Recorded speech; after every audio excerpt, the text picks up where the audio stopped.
Hello tout le monde, j'espère que vous allez bien. On se retrouve aujourd'hui pour un nouveau vlog, une journée dans mon assiette. Et dans ce vlog, je vais vous parler en fait des erreurs qui m'ont fait perdre du temps dans l'atteinte de mes objectifs.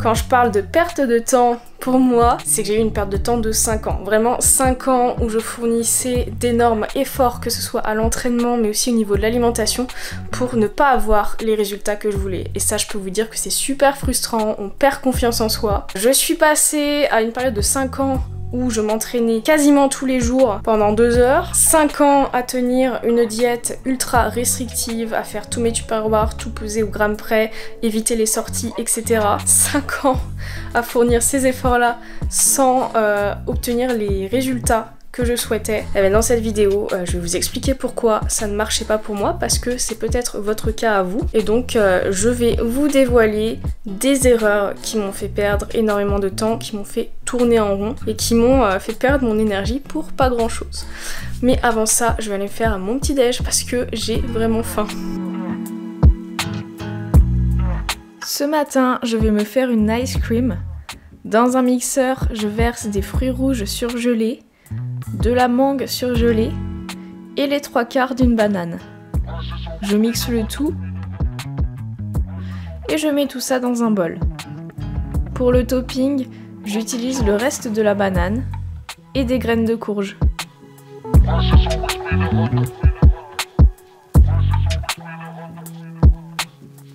Bon, il est temps de vous dévoiler la première erreur qui m'a fait perdre pas mal de temps. C'est en fait de faire de la muscu en ayant peur de devenir énorme. Énorme dans le sens devenir un gros tas de muscles. Franchement, ça c'est une fausse croyance et quand on se met à la muscu, surtout les femmes mais aussi les hommes peuvent subir ces remarques, mais faut que tu fasses attention, faut pas que tu deviennes trop musclé, etc. Genre, je pense qu'il y en a qui s'attendent qu'au bout d'un mois de muscu, on se transforme en Hulk. Du coup, se mettre à la muscu, ça fait peur. Sauf que moi, je savais que je voulais me muscler. Je savais que je voulais un corps plus ferme, plus tonique. Je voulais des fesses bombées et donc pour ça, il fallait que je me mette à la muscu. Mais vu que j'avais peur de devenir énorme et que j'avais peur de prendre du poids aussi, plutôt que de faire de la musculation classique, donc ce qui correspondait à mes objectifs, je faisais autre chose. En fait, je faisais surtout des circuits, j'évitais de prendre des temps de pause et le but c'était vraiment de dépenser le plus de calories possible. Donc j'enchaînais les exercices, je faisais beaucoup de supersets, donc forcément j'étais obligée de mettre des charges plutôt légères, je faisais beaucoup de répétitions, c'était pas cohérent avec mes objectifs en fait. Mais vu que d'un côté je voulais me muscler mais j'avais peur et de l'autre je voulais brûler un maximum de calories pour pas prendre de poids, du coup je faisais n'importe quoi et ça pendant un bon moment. Forcément, je n'ai pas eu les résultats que je voulais et j'ai perdu du temps. Autre erreur que j'ai fait pendant un moment aussi, mais qui ne m'a pas seulement fait perdre du temps, mais qui m'a également fait perdre pas mal d'argent, c'est d'acheter tous les compléments alimentaires réputés pour la perte de gras. C'est-à-dire que à l'époque, j'étais pas encore sponsorisée par MyProtein. Pour info, aujourd'hui je collabore avec MyProtein et vous avez mon code promo et mon lien en description. Mais à l'époque, je commandais déjà MyProtein, que ce soit pour les barres protéinées, les vêtements, etc. Et j'achetais aussi plein d'autres compléments alimentaires. MyProtein, ils ont vraiment une énorme gamme de compléments alimentaires, vêtements et nutrition sportive. Donc c'est vraiment un super site, en plus c'est pas trop cher, mais ils ont vraiment tous les compléments qui existent. Mais tous ne sont pas utiles, bien entendu. Et moi en fait ce que je faisais, c'est que j'allais sur le site de MyProtein, je regardais la description de tous les compléments alimentaires, et dès que c'était écrit perte de gras dessus, j'achetais. Donc j'achetais les trucs style BCA, L-carnitine, CLA. Les BCA sont des acides aminés que beaucoup prennent pendant les entraînements, mais si on consomme assez de protéines, ça ne sert à rien. La L-carnitine, c'est un acide aminé qui, alors je me rappelle plus trop, mais qui est impliqué dans le déstockage des graisses. Donc c'est pour ça que ça se vend sous forme de complément, c'est parce que ça laisse croire que, comme par magie, ça déstocke le gras. Et il y a le CLA. Le CLA, c'est un acide gras qui est réputé pour déstocker le gras aussi. Je ne connais plus les mécanismes exacts dans lesquels sont impliqués ces éléments-là. mais en gros c'est la perte de gras. Donc bien sûr comme ça fait rêver, on se dit cool je vais prendre ça et comme ça je vais perdre du gras, sauf que si on n'est pas en déficit calorique, et bah ça ne marche pas malheureusement. Il n'y a pas besoin de prendre ça pour être en déficit calorique et perdre du gras. Donc voilà, j'ai acheté des compléments comme ça, donc tous les jours j'avais un petit complément, perte de gras. À côté bien sûr je tenais une diète ultra clean et je pensais que ça allait vraiment tout changer, hein, prendre des compléments, alors que vous vous en doutez bien, ça n'a rien changé du tout. Les compléments alimentaires ne sont pas des pilules magiques. Si c'était le cas, on perdrait tous du gras super facilement en faisant moins d'efforts. Et donc voilà, en comptant sur les compléments alimentaires, ça m'a quand même éloigné de l'essentiel et donc ça m'a fait perdre du temps. Bon voilà, je vous ai dévoilé 2 erreurs. Maintenant je vais aller me faire à manger et ensuite je vous en dévoilerai une 3e. Ce midi, je vais me faire une salade. Je me sers des jeunes pousses d'épinards, du riz, un demi-avocat, du saumon cru et une cuillère à soupe de vinaigre balsamique.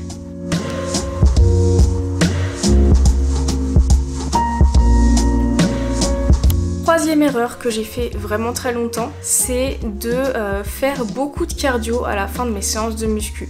À l'époque, je m'entraînais beaucoup plus qu'aujourd'hui, hein. Je faisais genre 6 séances de muscu par semaine et après mes séances, qui duraient déjà genre 1h30, je rajoutais 30 minutes voire 1 heure parfois de cardio. Pourquoi je faisais ça? Parce que j'avais peur de prendre du poids, j'avais peur de grossir, je voulais brûler un max de calories et donc c'est pour ça que je faisais énormément de cardio. Et je faisais ça aussi dans le but de m'affiner, enfin bref, voilà. Le problème en faisant ça, c'est que je m'empêche d'évoluer en musculation. Ça me fait perdre pas mal d'énergie, ça peut interférer avec la récupération, ça dépend comment on fait le cardio, mais ça peut interférer. Et moi, vu que je faisais pas du cardio genre tranquille, hein, vraiment je me donnais à fond et l'idée c'était vraiment d'être morte à la fin, là forcément ça interfère dans la récupération. Si t'as fait une bonne séance de muscu avant, ton corps il a besoin de récupérer, il a besoin de repos et de nutriments pour reconstruire les fibres musculaires qu'on a cassées pendant l'entraînement. Mais si après on va s'acharner sur du cardio, là on peut gêner le corps dans la récupération et puis du coup après les séances de musculation suivantes on va stagner et donc on va pas évoluer comme on veut, c'est-à-dire on va pas prendre de muscle. Moi à l'époque c'était vraiment bomber mes fessiers, mon objectif. J'avais beau m'acharner sur les fessiers, faire des super entraînements etc. Avec tout le cardio que je faisais, ça ne marchait pas. Et en plus le fait de trop se dépenser, ça peut également freiner la prise de muscle parce que être en déficit calorique c'est pas la situation la plus optimale pour pouvoir prendre du muscle. Donc voilà, j'ai perdu du temps et de l'énergie à me tuer au cardio en plus de mes séances de musculation. Maintenant je vais aller faire le haut du corps. Je vais pas le faire à la maison, je vais le faire à la salle parce que j'ai besoin de machines que je n'ai pas ici. Ça fait super longtemps que j'ai pas fait le haut du corps à la salle, donc je suis super contente. Let's go!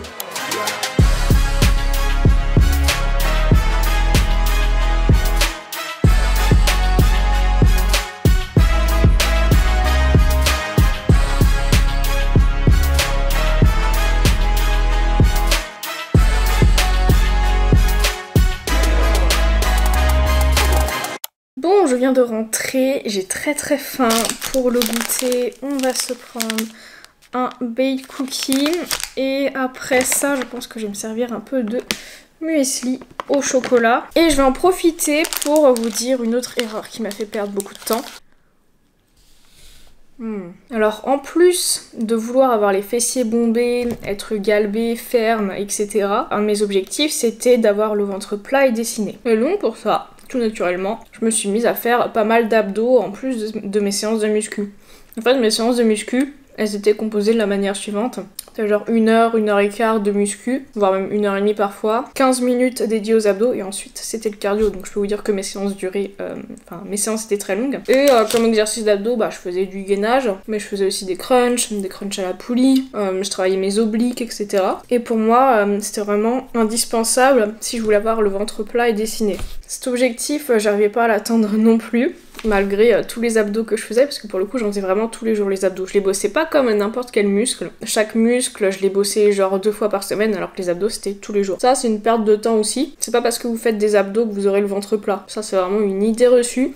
Pareil, c'est pas parce que vous faites des abdos que vous allez brûler le gras du ventre. On peut pas choisir où on perd du gras. Si vous voulez le ventre dessiné, certes, faut perdre un peu de gras au ventre. C'est pas la peine non plus d'être super sec au niveau du ventre. Moi je suis pas ultra sèche au niveau du ventre et pourtant il est plutôt dessiné. Et le fait d'avoir le ventre plat ou non, ça c'est lié à la digestion. Si vous digérez mal, que vous avez beaucoup de ballonnements, etc., bah, c'est normal que votre ventre gonfle. Également après manger, c'est normal d'avoir le ventre gonflé parce que bah on a des aliments dans le ventre, donc ça prend du volume. Et c'est normal en fin de journée d'avoir le ventre plus gonflé que le matin. Bon, déjà ça c'est les bases. Après on peut avoir le ventre anormalement gonflé à cause d'une mauvaise digestion, parce qu'on a mangé des aliments qu'on digère pas et du coup on est super ballonné. Là dans ce cas là c'est gênant, c'est pas vraiment normal. Et il faut adapter son alimentation pour manger des choses qu'on digère bien. Mais c'est pas les exercices abdos qui vont être miraculeux.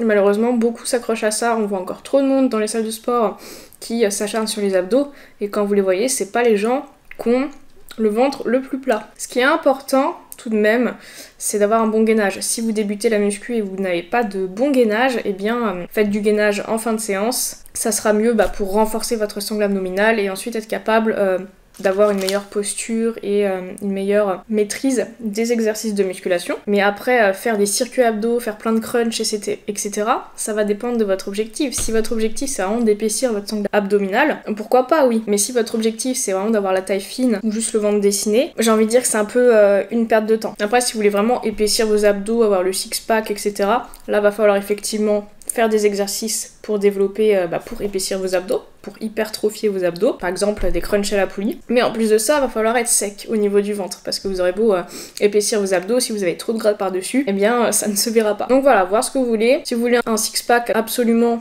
il va falloir combiner exercice d'abdos et déficit calorique pour perdre du gras au niveau du ventre, sachant qu'on peut pas vraiment cibler la perte de gras. Si votre objectif c'est juste le ventre plat, dessiné et un corps plutôt athlétique, ferme, etc., j'aurais tendance à dire que ça sert pas à grand chose de faire énormément d'abdos. À la limite du gainage, oui, mais sinon franchement c'est une perte de temps.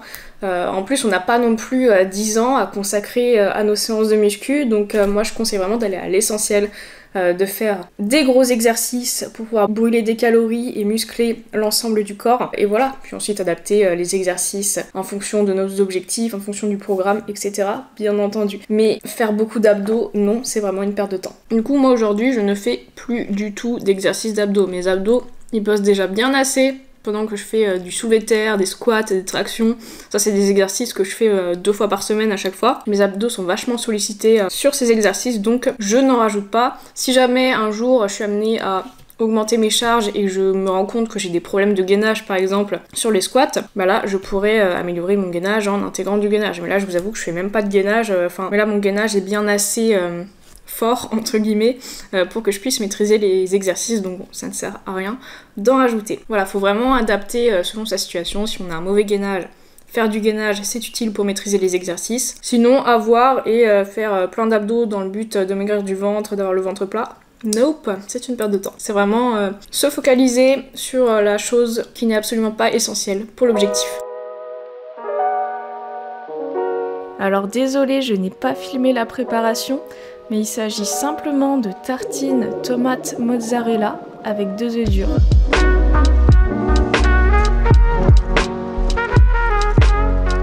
J'ai toujours mon chignon de l'enfer au-dessus de la tête. Non, je vais l'enlever parce que ça fait bizarre. Donc par rapport à toutes les erreurs que j'ai faites, que j'ai citées aujourd'hui, peut-être que vous en faites une ou plusieurs et ça pourrait expliquer pourquoi vous n'évoluez pas dans le sens que vous souhaitez. Également, il existe d'autres erreurs qui font perdre du temps et peut-être que vous faites des erreurs que je n'ai pas citées. Mais en tout cas, si vous pratiquez la musculation, que vous souhaitez perdre du gras, ou prendre du muscle, faire une recomposition corporelle, c'est-à-dire se muscler et perdre du gras en même temps, que vous avez beau vous entraîner, beau faire des efforts, mais que vous ne vous voyez pas évoluer, et moi je vous conseille vivement d'aller voir sur mon site internet mon programme Grow and Get Fit. Parce qu'en fait, une fois que j'ai corrigé toutes les erreurs que je faisais, j'ai changé toute ma routine, toute ma méthode, et là j'ai commencé vraiment à avoir des résultats. Et 2 ans après, je me suis dit que j'allais retranscrire, disons, tout ce qui a fonctionné dans un programme, donc que j'ai appelé Grow and Get Fit. Et vraiment, quand j'ai fait ce programme, j'ai pensé à mon mois d'avant, quand j'avais beau faire des efforts et que je n'avais pas de résultats. Je me suis dit, si seulement j'avais su comment faire dès le départ, si seulement j'avais su que les erreurs que je faisais, c'était des erreurs. Et en fait, c'est dans ce but-là que j'ai créé Grow and Get Fit. Si moi j'ai vécu ça, il y a probablement des milliers d'autres personnes qui le vivent aussi. Et si c'est votre cas, franchement, n'hésitez pas à aller voir sur mon site internet mon programme Grow and Get Fit et ça vous permettra de disposer de tous les outils nécessaires pour progresser. Ça vous permettra d'éviter de faire des erreurs qui pourront vous faire stagner et vous faire perdre du temps pendant des mois et des mois. Avec le programme, le but c'est vraiment d'aller à l'essentiel sans sacrifier toute sa vie à la musculation et à la nourriture, pas du tout. L'idée c'est vraiment que ça s'inscrive dans un emploi du temps réaliste. Donc il y a une version salle de sport et une version maison pour les personnes qui s'entraînent uniquement à la maison. Donc voilà, ce programme ça vous donnera toutes les clés pour y arriver et vous pourrez enfin évoluer dans le sens que vous souhaitez. J'espère que cette vidéo vous aura plu et qu'elle aura pu être utile pour vous. Si il y a des erreurs parmi celles que j'ai citées que vous faites ou que vous faisiez, n'hésitez pas à le dire en commentaire, n'hésitez pas à mentionner d'autres erreurs possibles également pour aider un maximum de personnes. N'oubliez pas de liker la vidéo et de vous abonner pour me soutenir, ça me ferait trop plaisir et on se retrouve très bientôt pour une prochaine vidéo.